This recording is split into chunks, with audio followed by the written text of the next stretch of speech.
하나님의 평화가 여러분과 함께하기를 주의 이름으로 축복합니다. 오늘 우리에게 주시는 하나님의 말씀은 에베소서 2장 20절부터 22절 말씀까지입니다. 새벽 기도에 관련 광고를 하나 드리겠습니다. 저는 다음 주 신년 목회자 모임에 참석하기 위해 출장을 갑니다. 그리고 양상미 사모는 영락수련원에서 진행되는 목회자 3호 영성수련회에 참석합니다. 여러분의 기도를 부탁드립니다. 그리고 다음 주 새벽 설교는 유튜브에 업로드되지 않습니다. 새 한글 번역으로 오늘 본문을 읽어드리겠습니다. 여러분은 사도들과 예언자들의 터 위에 세워졌습니다. 주춧돌은 그리스도 예수님 자신입니다. 그분 안에서 건물 전체가 함께 어우러져 주님 안에서 성전으로 자라나게 됩니다.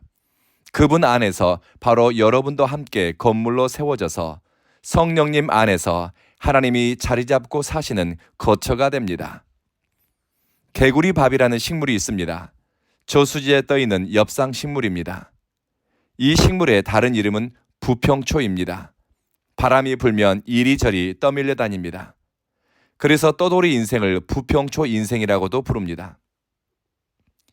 그런데 부평초가 바람 따라 떠밀려 다닌다고 뿌리가 없는 것은 아닙니다.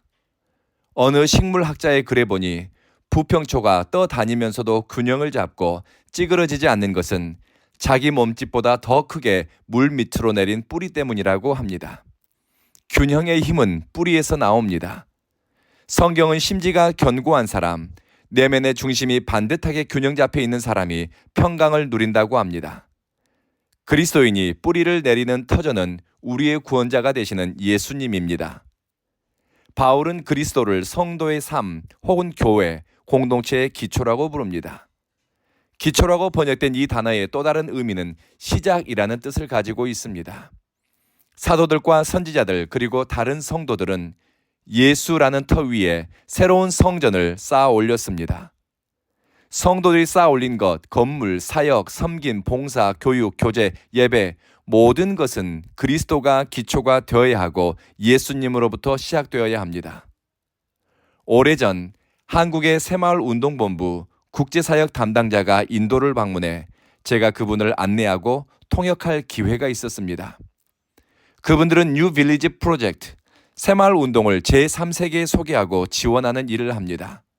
우물을 파고 사람들에게 양이나 염소를 보급하고 학교를 지어주고 보건소를 지어주고 마을 회관 건축, 직업훈련소 운영, 지분 개량 이런 일들을 합니다. 많은 선교사님들이 지역개발이라는 이름으로 하고 있는 사역들과 유사합니다. 내용에 있어서는 거의 차이가 나지 않는데 근본적으로 차이가 나는 지점이 하나 있습니다. 그것은 사역의 동기가 그리스도로부터 시작되었는가, 사역의 방향이 하나님의 영광을 구하는 것인가 그렇지 않은가 하는 차이입니다. 선교 사역의 목적은 지역 개발이 아닙니다. 예수를 모르는 사람들이 복음을 듣고 개인과 공동체가 그리스도를 중심으로 세워지며 하나님 나라의 시민으로 하나님의 가족으로 살아가도록 하는 일입니다.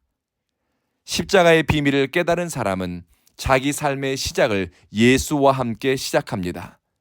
그리고 이러한 성도들이 모이는 교회는 교회의 시작과 뿌리, 기초를 예수로 삼습니다.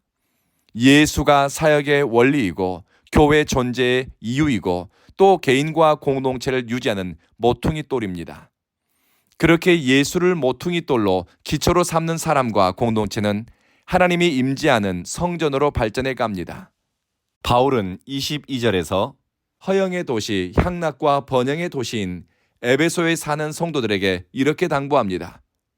예수 안에 있는 여러분은 성령 안에서 하나님이 머무는 성전으로 지어져 가야 합니다. 사람들은 건물로서의 성전, 눈에 보이는 건물에 집중하는데 바울은 예수 안에 있는 여러분이 바로 하나님의 성전이라고 부릅니다.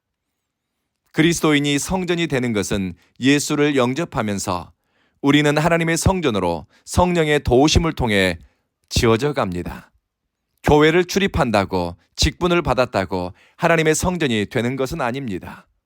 끊임없이 성령 안에서 하나님과 막힘없는 사랑의 소통을 하면서 우리는 하나님이 합당히 여기실 만한, 하나님이 임재할 만한, 하나님이 기뻐할 만한 성전으로 지어져 가는 과정이 필요합니다.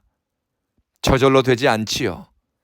성서학자들은 함께 지어져 간다라는 이 말씀을 한순간이라도 우리 삶이 그리스도의 다스림을 받지 않거나 또는 우리가 성령을 의지하지 않고 살아갈 때 하나님의 성전으로서 지어져가는 거룩한 성장이 멈추게 될 것이라고 해석합니다. 완성된 것이 아닙니다. 우리는 계속해서 지어져 가야 하고 예수 그리스도의 장성한 분량이라 부르는 주님의 온전함을 목표로 끊임없이 성장해 가야 합니다. 말씀을 마치겠습니다. 여러분 개인은 하나님의 성령이 머무는 하나님의 성전입니다. 그러니 우리의 몸과 마음, 시간과 기회는 하나님이 받으실 만하고 기뻐하실 만한 일을 위해 사용되고 또 준비되어져야 할 것입니다. 우리 온 교회는 예수 그리스도를 기초로 시작된 하나님의 성령이 역사하는 성전입니다. 개인으로서 여러분도 공동체로서 온 교회는 생명을 유지하고 또 성장하기 위해서는 예수 그리스도의 통치와 다스림에 순종하고 성령님을 의지해야 한다는 것을 기억하십시오. 예수를 삶의 모퉁이로 삼고 하나님의 성전으로 지어져 가기를 열망하는 여러분을 성령님이 도우시고 힘주시고 인도하실 것입니다. 기도하겠습니다. 자비하신 주님, 하나님의 성전으로 우리 개개인이 공동체로서 우리 온 교회가 성장하고 발전해 가게 도와주십시오. 우리는 하나님의 성령님을 무시로 초청하고 의지하면서 의식이 있을 때든지 잠들 때든지 성령의 임재를 열망하고 기다리게 하소서. 우리 삶의 기초가 예수 그리스도가 되게 하소서. 예수 안에서 삶의 목적과 방향이 분명해지며 성령의 임재, 성령의 충만함, 성령을 의지함으로 일상의 삶이 하나님이 합당하게 여길 만한 삶으로 완성되어 가고 성장해 가게 하소서. 사랑하는 주님, 우리 온 교회는 하나님이 기뻐하는 성전으로 성령이 역사하고 일하는 주님의 교회로 성도들이 함께 더불어 지어져 가게 하소서. 영적 성장이 우리 의식의 변화, 생각의 전환, 사랑의 진보, 삶의 진실함으로 나타나게 하소서. 우리 삶의 모퉁이 돌이 되시는 예수님 이름으로 기도합니다. 아멘.